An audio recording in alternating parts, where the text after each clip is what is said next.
Mo kí gbogbo ọmọ Yorùbá nílé lóko lẹ́yìn odi àti nídàálẹ̀ pẹ̀lú àṣẹ ọba kan ṣoṣo tí ń jẹ́ Kábíyèsí.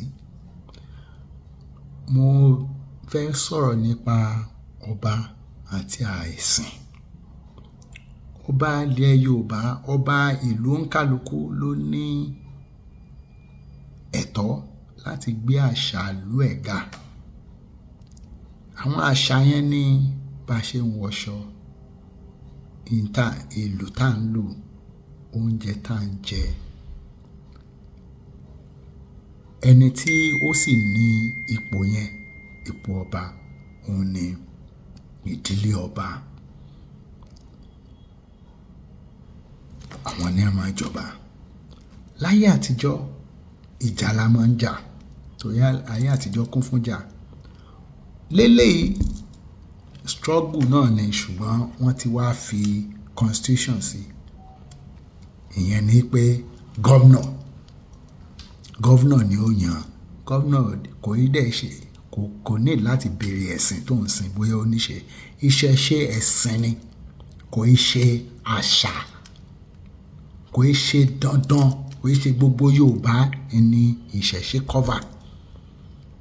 Gbogbo Yorùbá kọ́ ni yóò bọ òrìṣà tàbí yóò wà ní ẹgbẹ́ ògbóni, nítorí ń tẹ́ kó sínú ìṣẹ̀ṣe pọ̀. Ògbóni wà ń bẹ, Òṣùgbó wà ń bẹ, gbogbo ń tẹ́ kó sínú ẹ̀ pọ̀. Kò sí. Christianity kọ́ ló ní ipò ọba, Islam kọ́ ló ní ipò ọba, bẹ́ẹ̀ ni ìṣẹ̀ṣe kọ́ ló ní ipò ọba. Ẹ̀sìn kankan ò ní ipò ọba.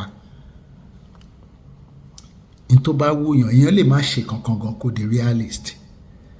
Ẹ ti confuse àwọn ìgbà téèyàn bá di ọba tán tí gọ́vnà gbé ọ̀pá àṣẹ fún yàn lèèyàn tó di ọba.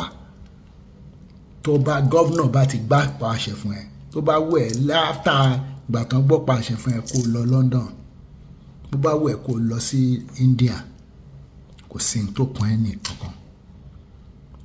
Ó ti dọ́ba nìyẹn.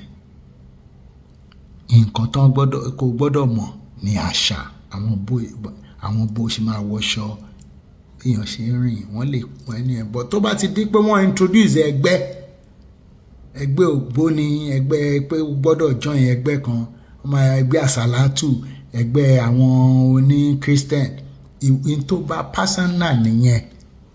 Ṣùgbọ́n pé dandan ọba gbọ́dọ̀ ṣe Christianity àbí Islam tàbí ṣẹ̀ṣe, irọ́ ni. Ọba ò ní láti ṣe kankan, èyí tó bá wù ni ó máa mú. That is personal. Ẹni tí máa advise ẹ̀yin oníṣẹ̀ṣe fún ni pé ẹ jẹ́ kí ṣẹ̀ṣe yín kó bá ìgbà mu. Àwọn nǹkan tẹ́ ń ṣe ó ti wà nínú ìpamọ́ jù.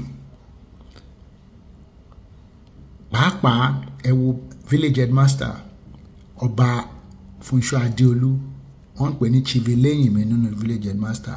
Ẹ lọ wo report nípa ẹ̀. Wọ́n náà lẹ́yìn ìgbà tó jọba tó sáàbì ìlú ẹ̀tàn tó kú tán, wọ́n á gbókú ẹ̀ wálé láti London, wọ́n gbé fún àwọn afọbajẹ, ò jẹ́ kí family gbà, wọ́n gbé fún àwọn afọbajẹ, wọ́n gé sí wẹ́wẹ́. That's the report. Lè máa ṣe gbogbo yẹn is cannibalism. Èèyàn ń fi èèyàn rúbọ lóṣooṣù, that's criminal.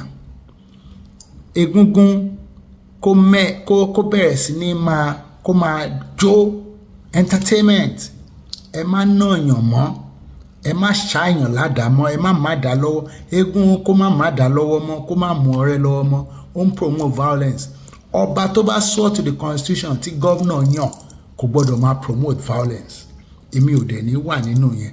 Ó dijọ́ tẹ́ ẹ bá change Egúngún sí entertainment tí ò ní máa nàyàn.